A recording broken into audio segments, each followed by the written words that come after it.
Atulamusizaako mwenna abatulaba ku Smart Media. Guno gwe mukutu ogwa YouTube kozi mukita social media Smart Media ye TV eyaffe nga mwe tuyisiza eddoboozi lyaffe nga teri atukuba ku mukono. Olwaleero tulina omugenyi nga sinaba kubulya mugenyi amanya nze mu Biru Smart okuva mu Smart Studios, Smart Promotions, Smart School of Music, Smart Media. Olwaleero embeera eriwo twaviiriddwako omuntu ow'amaanyi atazikawo. Mukama yatugyemu namba 9 mu kisaawe Omuteeri. Naye tusabe Katonda tuli basanyufu olw'obulamu bwe ekyo kyasobodde okukozesa. Ne tubeera bennyamivu olw'okuba nti atulese tetunnatuuka gye tulaga. Naye tusaba Katonda olugendo olusigadde naffe atuwa omukisa tulutambuze bulungi twongereze waakomye. Tulina omugenyi mu nnyumba Kamukwasa kakubuuzeeko. Mbalamusiza nnyo mwenna abagoberera omukutu guno Smart Media. Smart Media TV yo. TV yaffe TV yange TV yammwe. Nze Ssaalongo Sekidde Emmanuel nga omusajja omukubi w'akadonkamu, omuyimbi w'akadonkamu, omukubi w'ekivuga ekyo ekyegita rhythm, ate omutendesi ow'okuyimba. Mpuliriza nnyo ate nga ndi omu ku bamemba oba nkakiyite nti bamemba ba Smart Studios. Oli nannyini sebo toli mmemba. Oli nannyini kubanga bwembanga nayita mu mikono gyo wano olagira bulagizi. Yes, era bwe kiri. Oli nannyini. Ngabe bwetyo mbalamusiza nnyo. Tudde oleese omulamwa ogw'omuntu eyafudde munnaffe yatuvudde ku maaso Augustine Yiga. Manyi bingi nga tanaba kufuuka Yiga Mbizaayo ng'akyali Yiga Augustine omuvubuka omulenzi oba akalenzi ate gwe omu ku bafawunda ba Revival Band tuli ku mitima obudde buno. Sooka omuntu agala okumanya kuba bingi bijja byogero Yiga wamumanya ddi wamulaba ddi era yali ati twogere bikwata ku muntu musically. Abantu bo bagala kumanya biri bikwata kula bw'omuntu tujja bigenda twagala ebigasa abeera n'ebintu bingi byakola ng'abantu tebamulabi. Naye oluusi bimubeera ku mutima byotamanyi naye nga sigenze eri mu bya ddiini ebya kanisa naye ebyaffe ebya music natandika okulaba Yiga nga tukyalina mu kyalo nga nze nkyali mu kyalo eyo endongo yaffe eno endongo y'okulenga eki eyo yokutambuza n'akasaasi nga Yiga Augustine ng'abeera Nkandwa. Nkandwa kiri Mawogola oba oliraanye Bugenge. Bugenge w'amaka. Era ne bakwatagana ne Kayinga oyo nze namusomesa n'endongo. Kayinga bw'ayiga endongo ate n'atandika ogisomesa Yiga. Yiga banga muzzukulu wange. Butuufu industry eno musaana okusiimibwa mu ngeri emu oba endala. Tutambulira awo. Kakati ate awo ne tubulankanamu ye mukujja ku Kampala nange najja byange naye najja bibye ng'ensigo etugabanya. Kati ate naddeyo okumulaba nga ali mu kibiina kya Kasozi Livingstone Kasozi nga mwakubira gita ng'ayize si kuyiga ayigamu ng'ayize ng'akuba. Namusanga ku Central Club ewazana nga ffe tugenze kuyimbirayo nga ndi mu Super Singers. Bwatyo nandaba nga nnyimba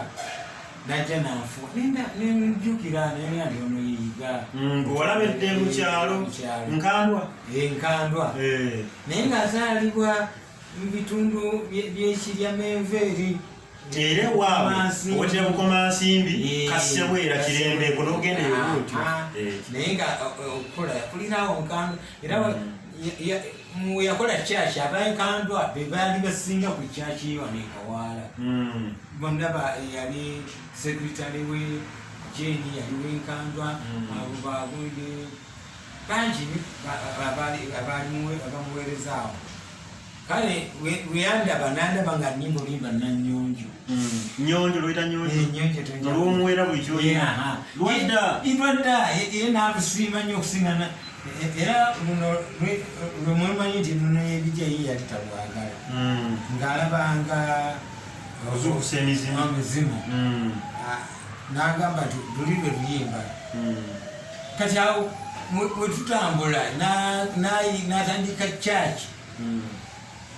wembuukawo nengenda ku church wali mubiba atya awo wansi atono abatula ku Smart Media ono emwami Emmanuel Seki amanyi bingi ku budde buno tuli ku ebyo tugenda kubanga tunyumyamu mpolampola olugendo lwa church nga mukyali mu bidongo yalimu omutima gw'okulagula oba mu bidongo yamusanga kimu n'akwata ekirala gwe twogerako Yiga Augustine omugenzi kati yoyo tulano mu Smart Studios yoyo mukwano gwaffe mukwano gw'abangi abadde omununuzi yoyo kale wetwagerera mu bidongo yakolanga bw'ati nti ebiseera ebisinga naffe yatwewunyisanga nga alina akatabo yasobolanga okugamba nti nkufusize ku ssente nakakuba sayiri nayetadde ekipapula najjayo ak'ekikumi njugira akapapula ow'ekikumi nakajjenga gakapya najjayo ak'ettaano nga bana abajja nkusome ne bafuusa badingomaani nze bambikisaako ejji kusomera enduumu oba nti nze saalira n'okugema enkuba gasobola okugamba nti enkuba kwegamba obulaguzi bwamulimu ate abo yambulako awo nga sikyamulaba naddamu okukusanga yiga nga mulaba ku ssawa ya kwini akola kyabulira nti ng'abulira enjiri n'olyo yewumalu nga nano eyakola church Nateete wali awo nga babbinkana omulokole n'omusiraamu bali ababeeranga wali waggulu ye yabitandika yiga oba odde tokimanyi ye yatandika ku ssawa ya kwini awo okuwakana n'abasiraamu kikyafayo kyamaani ye yatandika era awo weyava okugenda mu kiwunya atandika okukola church eyebiwempe kati ffe tugenza okuddamu mulaba nga gitadde wano walawa era bwegiteeka wano mu kibaati nga bazimba kati amafuta abayimbi nga bagendayo okusaba obuyambi lumu n'agamba kakumirizi naye mmwe okujjanga nga mwagala sente ng'ate ebyuma tulina wano ebyuma tisobola kukola gurupu nemwegatta kuŋŋanya abayimbi awo tulinamu 2,7 2,5 kakumirizi yakuŋŋanya abayimbi ate akumirizi yatandikirawo yali membe eyasooka mu Revival n'akuŋŋanya abayimbi omwali Abudukabugo Chief Abudukabugo n'aleeta gundi Medi Lutaya tuli ku Smart Media tugenda kubanga tutambula tugenda ku nteekateeka za Revival Band etandika etya newaita Medi Lutaya Chief Abudukabugo n'aleeta Elia Segane omugenzi ne mukyala we Nantiza n'aleeta Teo Nakaliza n'aleeta Rose Kakumirizi Nazarene Namatovu singa wange omulungi kibuuzi entuuse kikeera nga kati awo wewajjira Magi Kayima ye yali azze kuyimba mu church mu kwaya ya church teyajjanga musunga mulokole yajjanga azze kuweereza mu bayimbi Kakumirizi Muzeeyi Matera Kakumirizi bwe yakuŋŋaanya mube yaleeta mwe mwali yaleeta Magi Kayima yajjabijje kusaba kuyimba ng'obuwalawala yalinako n'ebimusumbwa ng'era azze kusaba yali talented nnyo nga bw'ayimba ku katuuti awo nga baki embeera ekyuka kati waliwo omwami Charles Kayimba atandika okuwandiika nga balabye omuwala oyo akola ki ayimba naye mu ggwanga lya Uganda tufunyemu nabyo omukazi omuwala yajja alina ekyenjawulo kye baamulabamu nga alina asobola okuba kubivuga ng'asobola okuba mu keyboard amazina buli kika kisayiro yonna ng'agimanyi kati bwe bakola nzaawo nali siriiwo ebyekiseera ekyo naye bwe bakola show embereberye ku comprehensive Nateete nagenda ku show nga nandaba nga nyingi nangamba waayi beera wano emabega wano otunuulire show nga bwetambula ojja kumbuulira ebizibu olwo olimba nabbi omukazi nga luwandiikibwa terunaba nga lumaze era lwebaali balonkingawo era revival band yeyaggulawo comprehensive kakati show yaggwa nampita wali landikuzayo nambuuza olabye eki nemugamba kyendabye nti ebirabo enambadde abayimbi balungi naye ate nabbi gwe mwaleese nabbi omukazi timwamutegese ng'omuyimbi wabula mwaleese nga omulokole aze okubuulira enjiri oluyimba baalufuula nga already njiri naasabira abantu omukisa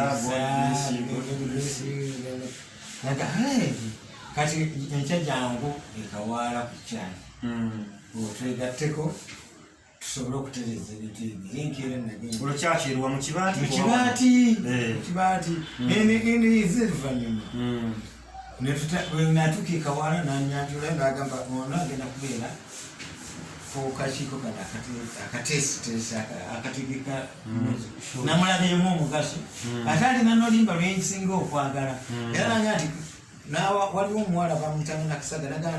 nti njagala awamutendeka oluyimba olwo aluzanyi nemubuuza nti luddawa nti awo ku katuuti ku Sande nanga tikisoboka kuyimbira abantu baze nambuuza nti kyakiyiyo nti nedda anti negambye bwogenda okuyimba ngaera bwoluyimba nga wenalulaba nze bwendwagala mubufunze ye nga anyumirwa ekyo nembuuza bakabugo niga naye kinaasoboka okuyimbaoyo naga nti webwatyo bwaba yagambye bwabyagala mukolere kyayagala era nakola ku Sande eyo yakwata akati yalina big day wabangawo olunaku lwebayita big day olusande esooka mu mwezi ngeyitibwa big day yakwata akati yigana ngamba sente ezisoloozeddwa mu birabo olwaleero leeta akaveera oziteekemu ozitwalira abaana mwalimu ebinusu nga ekiveera era nayita wa bodaboda yantwala paka Kaboyi. Abatulaba abalungi ku Smart Media twogera ku mugenzi Yiga Abizaayo gyavudde n'omukwano gwe n'abantu n'omukwano gwe ne industry bingi buli omu alina kyajja okwogera bwe ntandika okwogera ebyange era nsuubira abanoonyeza mwanoonyeza ne mumbulwa naye mujja kunfuna nze kasita onkubira essimu ne bwe mba ndi Lukaya kugamba ndi ku Smart Studios kwa ofiisi yange lwaki oyagala onsange mu kkubo nzijeko interview jangu wano nkulagirira ebintu by'olina okumbuuza so lwaki tujja kufunangayo omuntu omumu oluyimba olumu kolete sente azikwadde mu kavero te bodaboda ekutwala ewakati ogwa mu bakifeesi nesente zizimanyi kati wenjagala tugende Revival Church Band Revival Church mweyateeka Revival Band Revival Band ng'eyimbira mu church yasooka kuyimbirawo nga tulinakutambula n'agironshinga comprehensive Nateete olwo olwamala okulonshinga wano oluyimba yalonshinga luyimba naye comprehensive Revival Band Gyetwaliise ya mobile. Olw'ekirowoozo kimujjira kitya nti tutambule tutala. Anti olwo abayimbi tumaze okuwera era nga n'abantu basiimye. Ebintu byonna nga bwe tunaabikola nga tubikolera mu church mu kusaba nga saa 8 buli zituuka kusanya nga tuteekawo performance yaffe nga bwereera birina okuba paka saa 10. Kwegamba yagenda okutunula nga bye mukola bino ebweru abantu byebeetaago era ng'abinnyonnyola baali n'abagamba nti ebintu bino bye mulaba situbikola nga abavudde ku mulamwa wabula njagala ekyandibawaliriza okuva wano mugende mu bituula eri bituula biri mabaala kankibasembereze wano mubirabe mutegeere mumwenyini mwegiremu birungi oba bibi kufunye bulungi nnyo era yeso nga toyimbayo nga toyimba luyimba lwa ddiini luyimba lulu ddiini twazimbye edda abakuba ettendo weebali n'abatendereza weebali. Kyenjagala okumanya ajjawa okukola okudaivatinga gambe nti bandi kanjijje mu church batandika okutambula bali jindi ng'amaze okufuna ebyuma byaleka mu church yakutola yakwata emmotoka kali awo kagundi kali katipa n'akateekako akatanda n'agamba kakole drive n'ateekawo costa egenda okututambuza n'agigula n'agamba giwandiikeko ekigambo revive netusimbula twasookera na zero obwe ng'olwo alese Abbas yali chairman wa BUD olwo ajja ne Umaru Mwanje chairman oyo yeyatabulatabulamu abayimbi okujja okukendeeza kuba akadongo kamu ayingizaamu bamugwanya yali mu BUD Eric Mugwanya Kirabo Umaru Mwanje aleeta Harriet Kirumira aleese Nasejje Alisi bajja bayingiramu omwo ababandi babagatta mu kadongo kakole ekintabuli kati kakumirizi n'alaba nga alinganga ayingiriddwamu ye muki yali ayagala nti ayagala kadongo kamu okutali musango ye n'akita n'akivaamu ne mukyala we ate n'erya Segani we yafiira netusigaza mukayinga naye nga tabyagala nnyo ye ngayagala bwa manaja kumanaginga ebbandi netandika okutambula kati ono bano banduuka bana bazima ate nduga nze namuleeta olwomujjawa Kalangala ajja n'omwami bamuyita nze nali njagala mukuye akuba bbeesi